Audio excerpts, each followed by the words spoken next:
that's helped me in life, just even the way I look at certain things. I only thought of apprenticeships as the traditional apprenticeships, like the building, construction apprenticeships.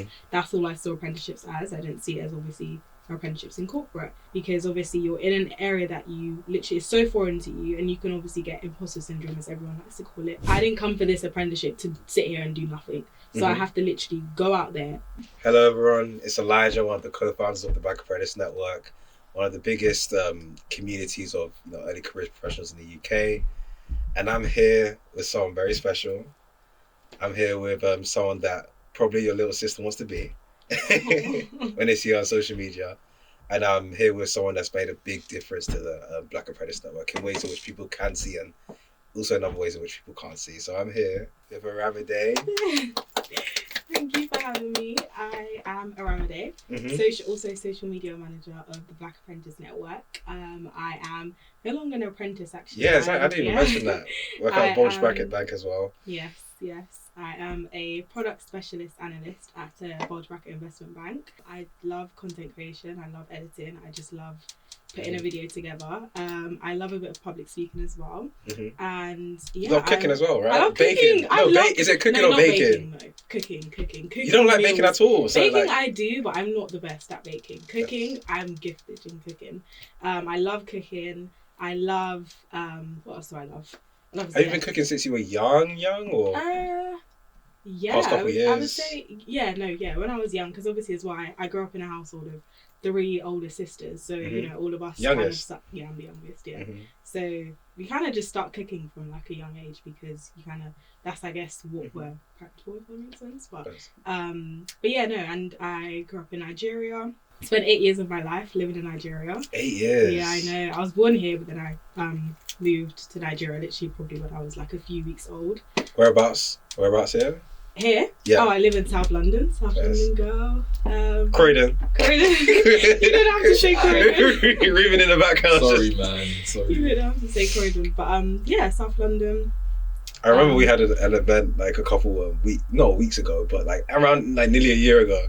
What is it? Every time, and there was a lot of people that were in band at the beginning. You were there, and whenever someone said they were from Croydon, Reuben used to screw his face. He still does. It's a traumatic area. Fairs. Yeah. Okay, so were you born in Croydon then? Yes, I was born in Croydon. Yes. And you said you went to Nigeria for 8 years. Like, how was that experience? Honestly, like, it was so good, and just experiencing that, I want my kids, maybe not, I don't know if it's Nigeria, but I want my kids to have that experience of growing up in another country, because I just think it's so good to be able to just like see how, first of all, see how another culture lives, and really be able to just be in a different environment to what like you're used to. And I feel like that's helped me in life, just even the way I look at certain things is just giving me a different outlook on certain things. But Nigeria was honestly so good. I know I was obviously really young. When did you move there? Which age? So as I said, like a few weeks old. Oh, a few weeks old. Okay, so I was literally born here, and then a few weeks. They just wanted you to get that UK passport. Yeah, literally get that British passport, and then dip. Because my dad had a job out there, so it just made sense to. Because my sisters, obviously, everyone was born in England, but they grew up. They did their primary school experience here, and then we moved obviously when I was a few weeks old. Did you come with the accent when you came back? Strong, because I don't really hear it like that. No, do you know what it is? The accent was strong, but I guess it was a bit okay for me because we went to an international school, so we went to a British private school out there. Okay. British teachers? No, not British teachers. Okay. Well, our headmaster was British, actually. My headmaster was British. But not British teachers, but obviously White British? Yeah. So if there's a school photo, he's just that one white guy standing in the middle, just saying, hey. Yeah, the one of the very few. So I think that experience was just honestly really good. Even just the little bits I can remember, I just hold it like dearly to me as well. And even just in terms of how I present myself, I think I learned a lot about that from Nigeria, I would say, because I think it's a big thing in our culture to, know where you're from. Like, kind of, you have a line that you can't really cross, like in terms of, how people can just go out and do like crazy stuff. Mhm. I know the line that I can't cross because I know, I guess, the household that I represent or I come from. So yeah. Was that a big thing in your family? Just make sure you represent us well. Yes. Remember your last Yes. name. Yes, 100%. Like, my dad will never, like, he will always continue banging on about that. And yeah, it's just always been a thing that's kind of been ingrained in me from young. And just as well, like, growing up in a country like Nigeria, everyone is saying that. It's Mhm. almost like that's become my mindset as well. And obviously, I don't take like everything, just take everything with a pinch of salt. But Mhm. it's definitely helped me in terms of how I am now. Cool. And is there like one or two memories that you remember from Nigeria that like kind of stick out in your brain, whereas it kind of changed your perspective on certain things, or one or two? One or two. Obviously, I was very young. Yeah, I'm just thinking, like, can you even remember that too much from that time period? I could Um, barely remember things before I was 8, personally. But I would say, okay, maybe yeah, in terms of like just being, well, in terms of my school, the school that I went to, a lot of, because my family is massive, like my family is so big. So there are you was a including point, cousins in that family? Or are you just talking about, no, cousins, including cousins, like extended cousins. In Nigeria and our culture, we call everyone our uncle, auntie. Mhm. But at this point, so in the secondary school that we went to, primary and secondary school that we went to, like our family was the biggest. So like our surname, we were the biggest family in the school, basically. Wow. And there was a point where I think there was about like 15 of us. Or Wow. something. Yeah, different years, like of course primary school, even preschool, primary school, and secondary school. It's crazy. I just remember like us being the family like that was known in our school. And yeah, just at least like growing up and going to school with your own family, I just think that was really good. Like having my sisters there and seeing my cousins. Did you still walk to school, take a bus? Or... Walk? So like there's 15 of you walking into the... Okay, so there's 15 of you guys just walking to school at the same time? Oh, no. We never obviously went at the same time because we lived in different places. Oh, okay, cool. It was, Nigeria. The school that we went to anyway, it's not really a walking distance from where we lived. It was more so like the driver would drive us there and then, And then coming to the UK, so like 8, 9. So like 8 is, 8. I think it's is that like year 3? Yeah, so I started year 4 here. Year 4? Yeah, year 4, yeah. And was it at the start of the year or just, bang in the middle, you're the new girl in the school?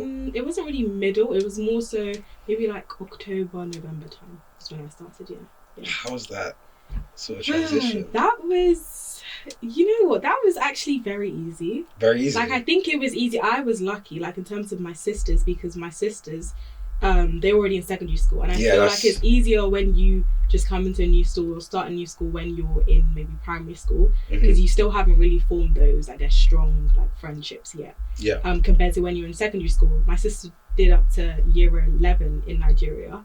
So obviously a lot of her childhood friends are Nigerian or still live in Nigeria, and she still has those connections from there. So for me, it was kind of like, okay, I do have a few friends in Nigeria, but not that I can easily forget about you, but almost I still have a long, education life to live of friends that I can still make. So yeah, I think the transition was quite easy, and it was nice as well because obviously growing up in South London as well, the schools that most likely going to go to there are going to be a big community of black people there as well, which is good. Both the primary schools and secondary schools I went to had a good split of different races, which is nice. So you felt comfortable kind of going into the school? Yeah, I felt comfortable. Yeah, cool. It was good. And like transitioning from primary school to secondary school, if I was someone, whether that's your partner, maybe someone just in class with you, maybe just someone walking the halls, if there was like a way in which people would describe you as secondary school, like how would you describe yourself? Good question. Secondary school, I would describe myself as someone that was, I don't want to sound cookie saying this, but nah, say it. You have to say it. But I feel like I'm that type of person that not a lot of people can hate me. Okay. I could, in terms of a lot of people, like I'm easily liked, if I can put it as that. Easily liked, like friendly. Funny. I like to call myself funny. Maybe some people think I'm not funny, but She's funny. She's funny. Thank you. Appreciate that. Okay. Remember, guys, he said I'm funny. Camera as well. You got me. So yeah, and what else? Smart as well. Mhm. I think, to be fair, I wouldn't say like I was super clever. I think I was just average, like smart. But I always performed. Which set were you well. in? In like set most one, classes? set 1 or 2. Set 1 or 2? Yeah, that was the top Fairs. sets. Yeah. Even in primary school as well, there was a extra class that they did for people that were really good at maths. Yeah. And I was part of that class because I was really good. I was too. All of us were. I was as well. Oh, fair enough, okay. Okay, I think it was maths and English though.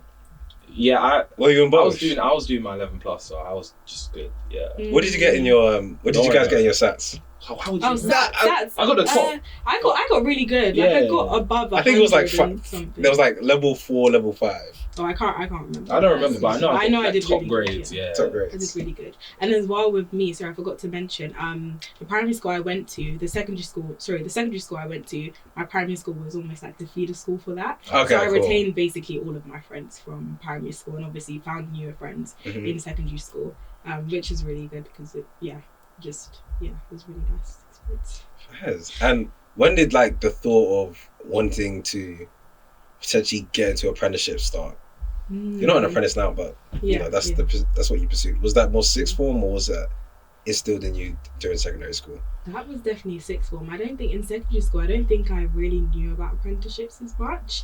I think my first... Did you think about life extended beyond secondary school during secondary school, or was it more so just 100%. in the moment? No, Okay. 100%. So even in secondary school, even with like sixth form, picking my options for sixth form and picking my options in secondary school was very much like, okay, I need to know, okay, what career path am I going to go to, or what university would I want to go to, and what subjects would I have to study to be able to get that degree or get accepted to a degree like that. So in my head, it was always going to be uni because that's all I've ever kind of seen. My parents went to uni, my siblings went to uni, and then I got introduced to apprenticeships when my sister actually dropped out of uni and actually did an apprenticeship.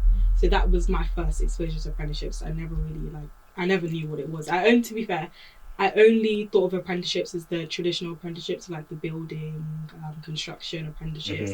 That's all I saw apprenticeships as. I didn't see it as obviously apprenticeships in corporate that even offer degrees or qualifications with it. And then once I kind of heard about it, I was like, this is what I want to do. And because as well for me, I'm more of a practical person. I've always liked putting my hand to something or doing something, not just the theory side of things. And that was another thing as well that I really kind of struggled with, even though I was really good and performed really well in classes. Test wise, like I was always a bit iffy. Like sometimes I do really well, sometimes not. And so I kind of wanted to always avoid doing tests, like in everything that I could do. So obviously for sixth form, I then chose BTEC. So I did double business BTEC and BTEC law actually. So I didn't do the A-levels. I didn't know there was a BTEC law. Yeah, BTEC law. Yeah, BTEC law was really, really good. The coursework was a lot. The writing was a lot, but it was worth it. I really enjoyed it. I really enjoyed doing the coursework side of things as well, rather than always, test all the time. Did you come out of GCSEs thinking like, don't have to do that again? No, literally. Don't have to do that again. Literally. And to be fair, GCSEs was a mix because obviously it was tests, but it was also kind of what the teacher, your teacher's like predictions as well, because obviously COVID happened, all of that. So it was a mixture of both, which I guess I was lucky in some areas. And then, obviously, as I said, sixth form was then BTEC. And I chose double business because it had an element of finance in it. And I knew I kind of wanted to go into finance. So yeah, that's kind of why I picked that. And then law is why I did kind of like law and I was interested in it. I just wanted to pick it to be able to do something like that.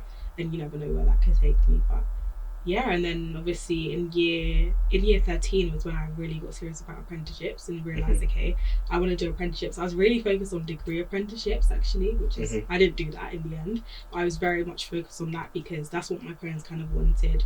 It gives you the best of both worlds. You get your degree and you get, that job as well at a good firm. And at first, obviously, I knew that I wanted to do something in finance, but finance is so broad, and at that age you don't really know exactly what, like even till now, like there's still so many things I probably don't know, but finance is so broad.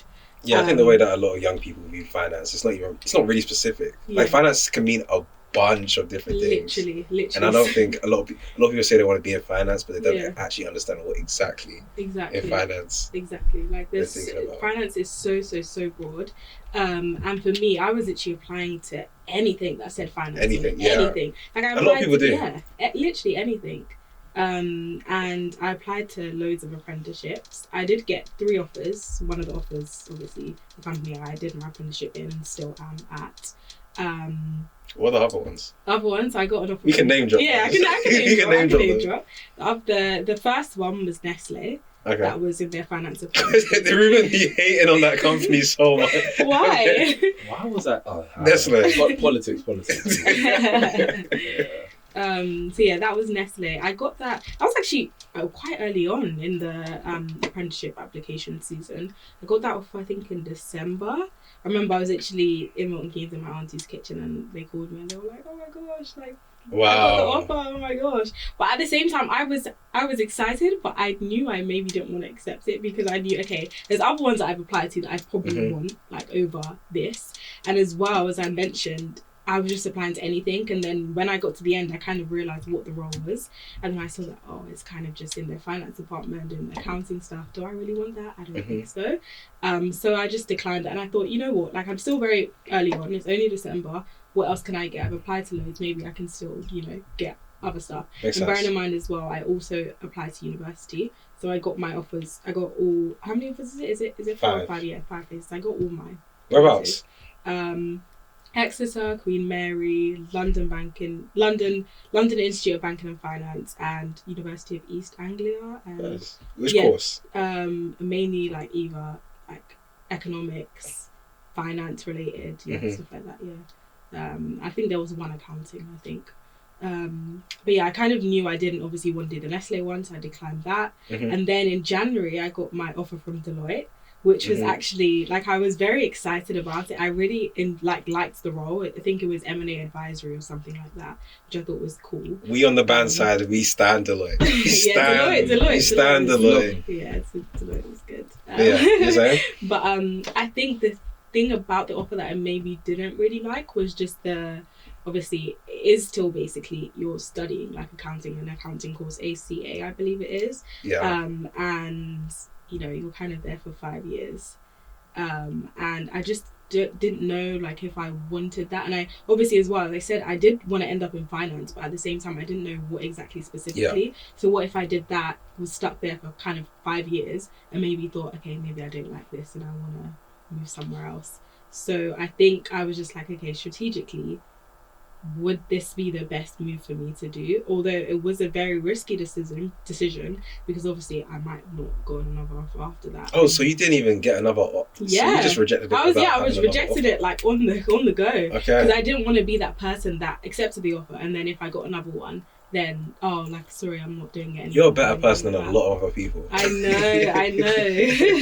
I was accepting offers and making announcements.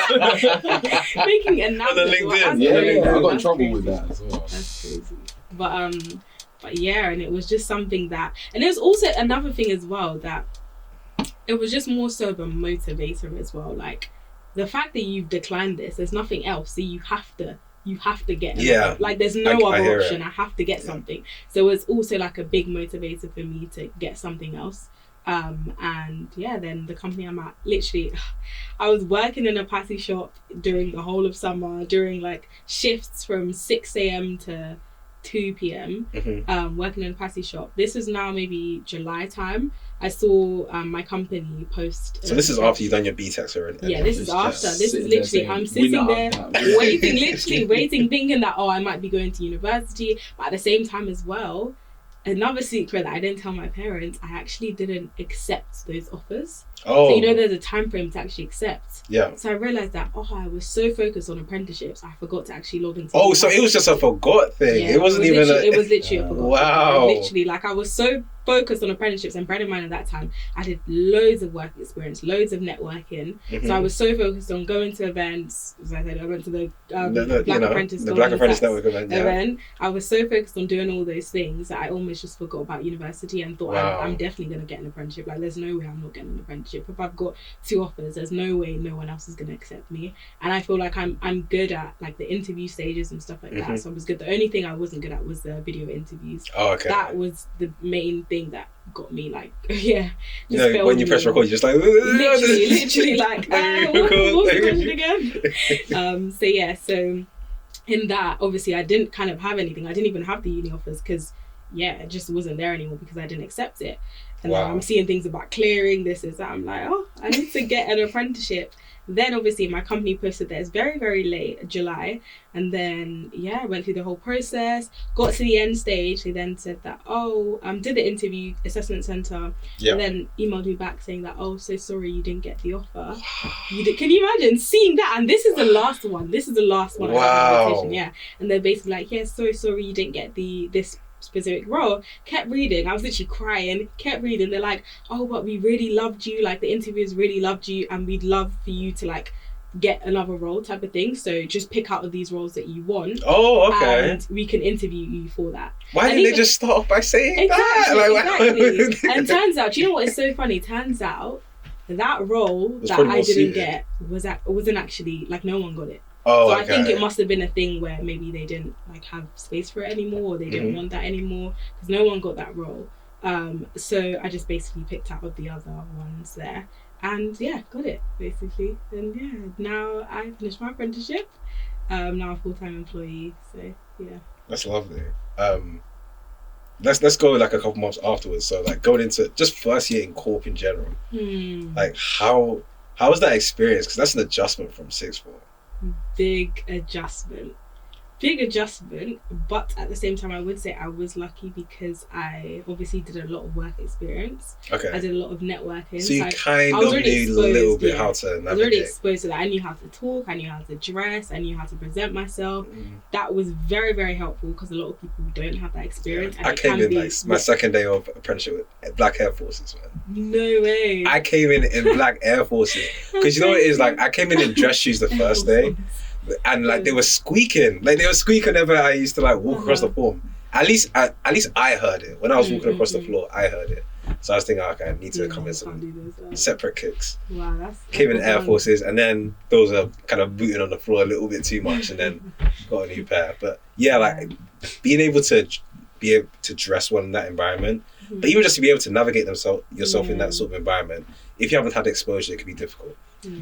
100%. If you haven't had exposure, it can be so difficult, and sometimes you can like see it sometimes in other people. I think as I said, I was very, very fortunate that I had that experience, but maybe, I don't know, like some of the new apprentices, they also have that transition that they kind of have to experience themselves and just navigate how to go through that, and I try to help them as well through that, in terms of the apprentices in my company and whoever might reach out to me.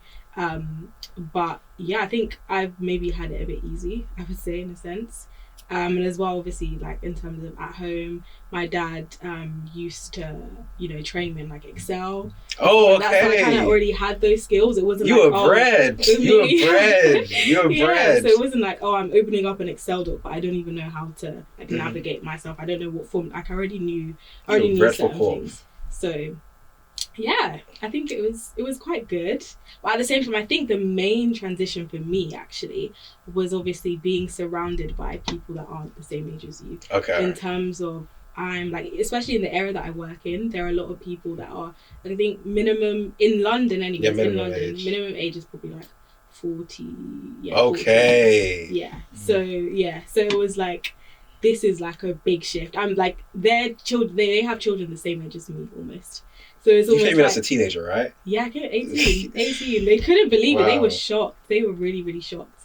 And it was just so crazy. Like, this is actually, my life now. Like, these are the people that I'm spending my time with, my team. Obviously, what was helpful and with apprenticeships in general, is like obviously you come in with a cohort. Yeah. So my cohort was so good. We'd always have lunch together. We still do to this day. We always have lunch together every day. That's amazing. That's not the same in every company at all. Really? Yeah, I can't relate. Oh, wow. My cohort was honestly really, really good. Like, we're all super close. Even might be going to South Korea for a wedding, actually, for one of the apprentices. Wow, that's crazy. So yeah, so hopefully, fingers crossed, we get to go there. But that's crazy. Yeah, I know, it was What do you think? Outside of, the age, what was your biggest challenge? Kind of going into that Corp. Biggest challenge was thinking that I don't know, like, do I not know enough about the area? Like, I'm not a person. I think I've always like presented myself as a confident person.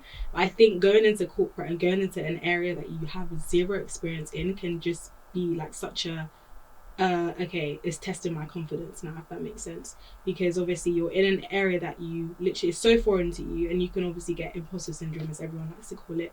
I think that was the main thing, and I'm thinking, like, am I gonna be performing well? Like, how they even marking me, how they grading me, not having any clue on anything like that. Yeah. And obviously I think for me, what was so good, my team are the best. Like, my team are so good, and they help me with everything. And I would say for my apprenticeship as well, I think my apprenticeship has been very different to a lot of people's apprenticeships. I feel like most apprenticeships have a bit more structure.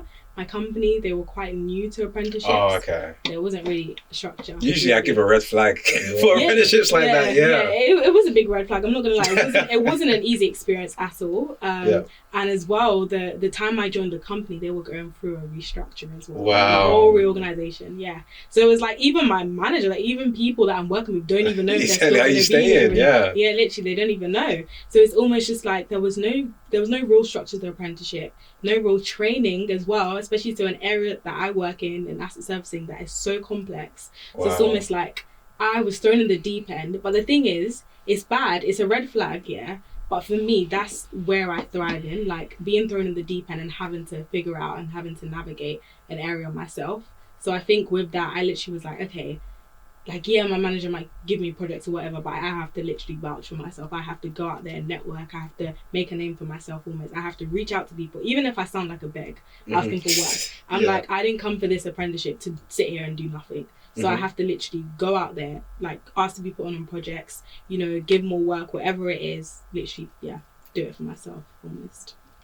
Which advice would you give to someone that, it doesn't even necessarily have to be apprenticeship specific, but early in Corp, maybe not having as much support, maybe kind of having to go through this massive learning curve and almost feel like they're doing it by themselves? Which sort of advice would you give them on that?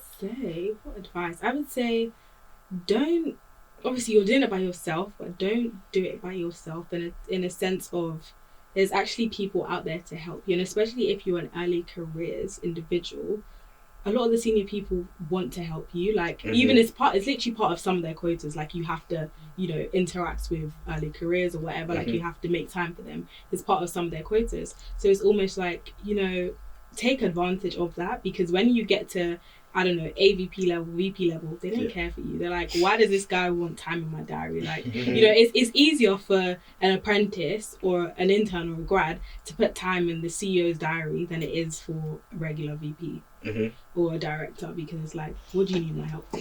But for me, I just took advantage of that. I took advantage of the fact that I'm 18 years old. Everyone heard that. Everyone heard that. Oh, I'm 18 years old, I'm a teenager and working in an investment bank. They were like, what? Like, how are you doing that? Crazy. Like, how can you tell me about this so I can maybe even tell my children about this, all of this type of stuff. So yeah, and I think because as well for me, I would like to say I'm quite a mature person. Maybe you guys can tell that. But I feel like the main factor of me being mature is because I've always been around people that are older than me. So obviously my siblings are all older than me, like the 5-year gap, 6-year gap, and then a 9-year gap. So they've all been older than me. My cousins too, older than me, and I've been surrounded by that constantly. And then obviously, even just like with you guys are older than me. I'm just always in a space. That was doing too much.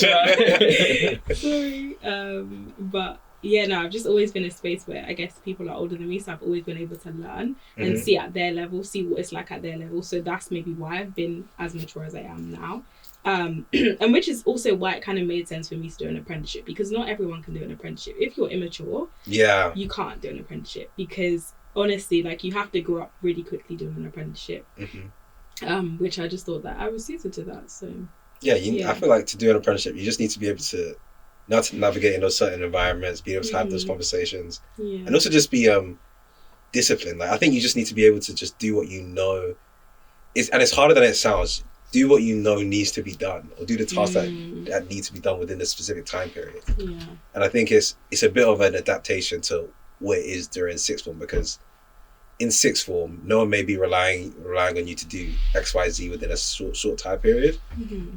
Within apprenticeships, you might have to do something by the end of the day or end of the week, and you're going to be held accountable. And if you don't do it, then it might be a bottleneck to the whole project. You know, it's different.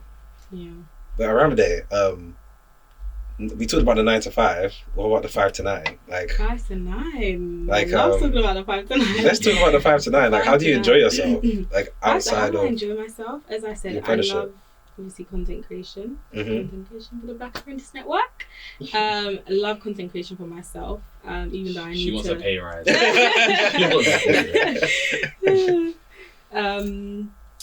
For myself as well, I actually need to get back on doing content creation. I was like, went ham on it when I started my apprenticeship, posting about like apprenticeship content, how to get an apprenticeship, just corporate advice, this is that. And when I look back at it, I'm sometimes thinking like, maybe I think I'm too early in my stage to be giving advice, but you know, I guess in terms of advice on applications, since I've done that was good. Maybe at the time I look back and, you know, think that maybe I was just a bit too eager to, I guess, be out there and put advice on there about, like how to get a promotion or whatever. Even though I didn't do that, but I was like, okay, some topic similar to that. But anyway, sorry, I went off topic there. But yes, I love content creation for myself, for others. I just love like putting videos together. I love cooking as well, as I mentioned. I think you can see like on the content creation point, I think you can see that you really enjoy it. Like when you came on board, Ruben, do you remember like the first piece of content then that arrived, they posted in the chat? It was like, there's a difference. Yeah, there's a gap. There's a gap. Really? There's a gap. Really? Generally. No disrespect to the previous content creator, that was for bad. But like there was a specific type of content creation that you could tell like you took a lot of time into it.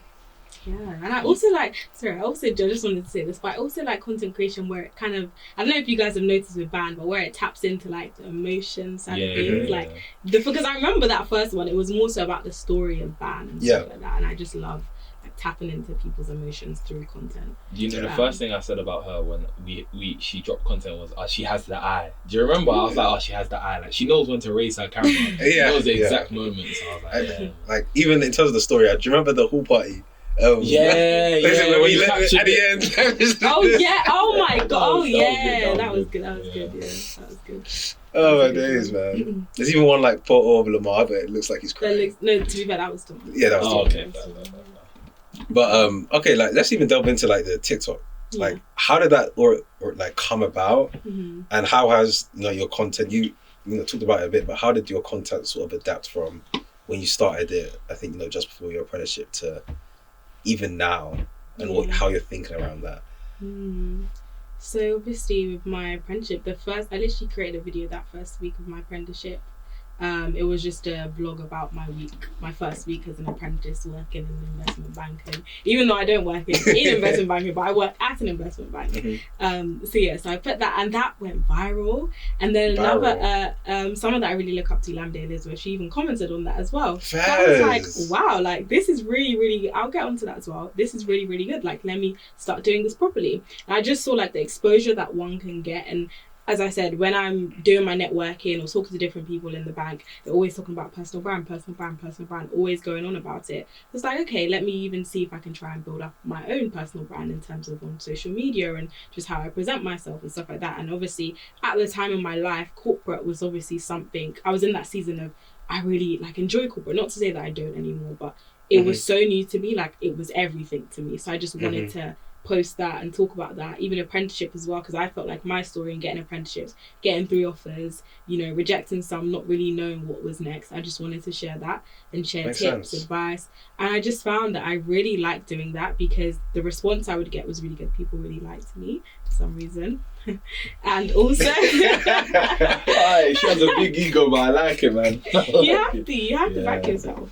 And also as well, like just people wanting help. So you know, people asking, how did you do it? Oh, like, you know, can you give me advice? Can you mentor me? This that. Like I just really like helping people sometimes.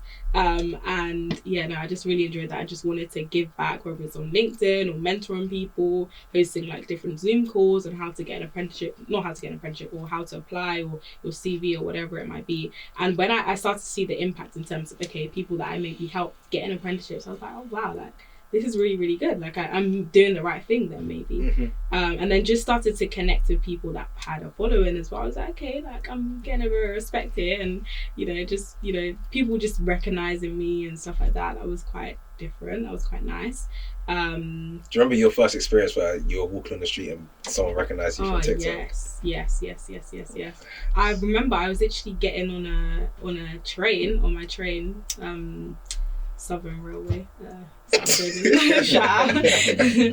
I was getting on my train, and literally I was just walking down the aisles trying to find the seat in carriage 4 or whatever, and then someone just stops me. She's like, she didn't pronounce my name right, but she was like, are you a Rama? Like something, trying to pronounce my name basically. And I'm like, yeah. She's like, oh, she's on my TikTok, this is that. I'm like, oh really? Like, and at that time I think I had maybe like 1,000 followers. Okay. So I was like, I'm starting to get recognized. Like, bearing in mind, I had 1,000 followers, but I was pulling in views. Like, I was pulling in views, like bigger views than I should have at 1,000. Okay. So yeah, I was doing quite well, I would say.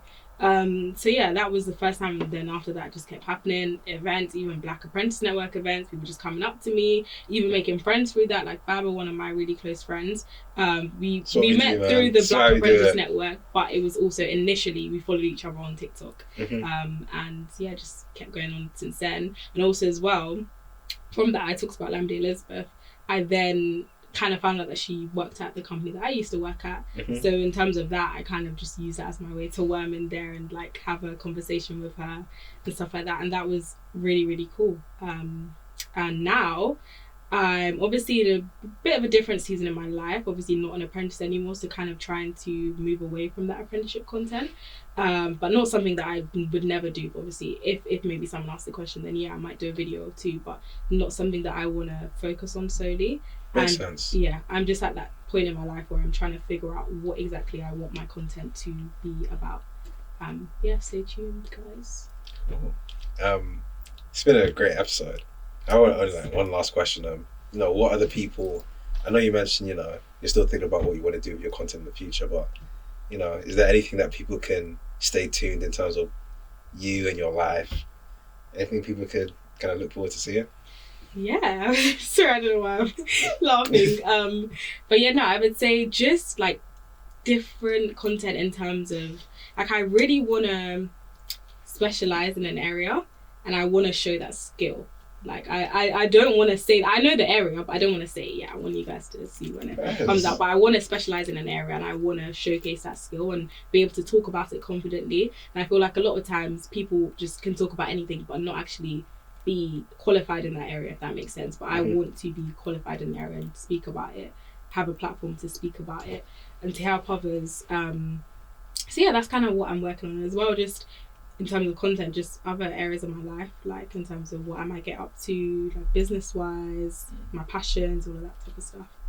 Yeah, it's been an amazing episode. Thank I really you. appreciate you coming through. Thank you for having me. Hope you guys enjoyed this episode. Yeah. Guys, if you want to learn a bit more about the Black Apprentice Network, you know, check out the links below. We'll also include links around Day's content, so if you want to follow her and follow her journey, definitely check it out. But it's been an episode. Thank you. Yeah.